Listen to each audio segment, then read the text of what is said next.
अश्विन मास के शुक्ल पक्ष की पूर्णिमा को शरद पूर्णिमा कहते हैं। इसे रास पूर्णिमा भी कहते हैं। ज्योतिष की मान्यता है कि संपूर्ण वर्ष में केवल इसी दिन चंद्रमा षोडश कलाओं का होता है।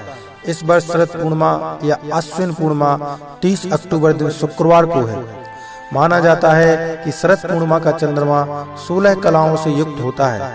पूर्णिमा तिथि का प्रारंभ 30 अक्टूबर को शाम 5:45 से हो रहा है, जो अगले दिन 31 अक्टूबर को रात 8:18 तक रहेगा।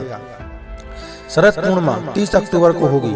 शरद पूर्णिमा अश्विन मास में आती है, इसलिए इसे अश्विन पूर्णिमा भी कहते हैं।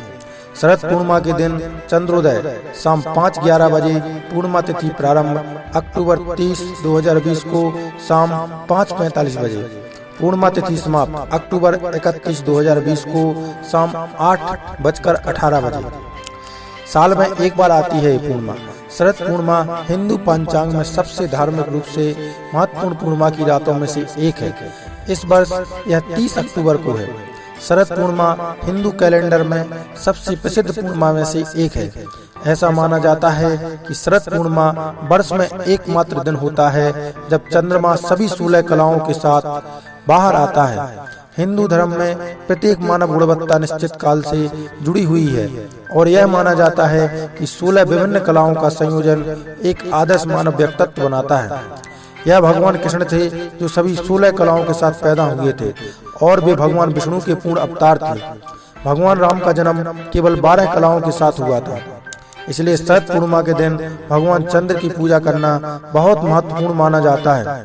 नवविवाहित महिलाएं जो साल भर के लिए पूर्णमासी उपवास करने का संकल्प लेती हैं, शरद पूर्णिमा के दिन से उपवास शुरू करती हैं। गुजरात में शरद पूर्णिमा को शरद पूनम के नाम से अधिक जाना जाता है। इस दिन न केवल चंद्रमा सभी 16 कलाओं के साथ चमकता है, बल्कि इसकी किरणों में कुछ निश्चित उपचार गुण होते हैं जो शरीर और आत्मा को पोषण देते हैं। यह भी माना जाता है कि शरद पूर्णिमा के दिन चंद्रमा किरणों से अमृत निकलता है, इसलिए इस दिन गाय के दूध से बनी चावल की खीर बनाई जाती है, जिसे पूरी रात के लिए चांदनी में रख दिया जाता है। सुबह के समय इस खीर का सेवन किया जाता है और परिवार के सभी सदस्यों में प्रसाद के रूप में वितरित किया जाता है। धर्मशास्त्रों में उल्लेख मिलता है कि रासोत्सव का यह दिन वास्तव में भगवान श्री कृष्ण ने जगत की भलाई के लिए निर्धारित किया है। व्रत क्षेत्र में शरद पूर्णिमा को रास पूर्णिमा के रूप में भी जाना जाता है। ऐसा माना जाता है कि शरद पूर्णिमा के दिन भगवान कृष्ण ने दिव्य प्रेम का नृत्य महारास किया था। शरद पूर्णिमा की रात को कृष्ण की बांसुरी के दिव्य संगीत को सुनकर वृंदावन की गोपियां रात भर कृष्ण के साथ नृत्य करने के लिए अपने घरों और परिवारों से दूर जंगल में चली गईं।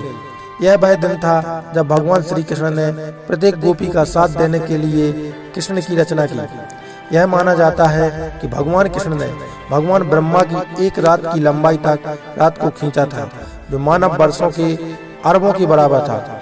कई क्षेत्रों में शरद पूर्णिमा को कोजागरा पूर्णिमा के रूप में जाना जाता है। जब कोजागरा व्रत पूरे दिन मनाया जाता है, कोजागरा व्रत को कौमुदी व्रत के नाम से भी जाना जाता है। तो दोस्तों, आप लोगों को यह जानकारी कैसी लगी हमें कमेंट बॉक्स में जरूर बताएं।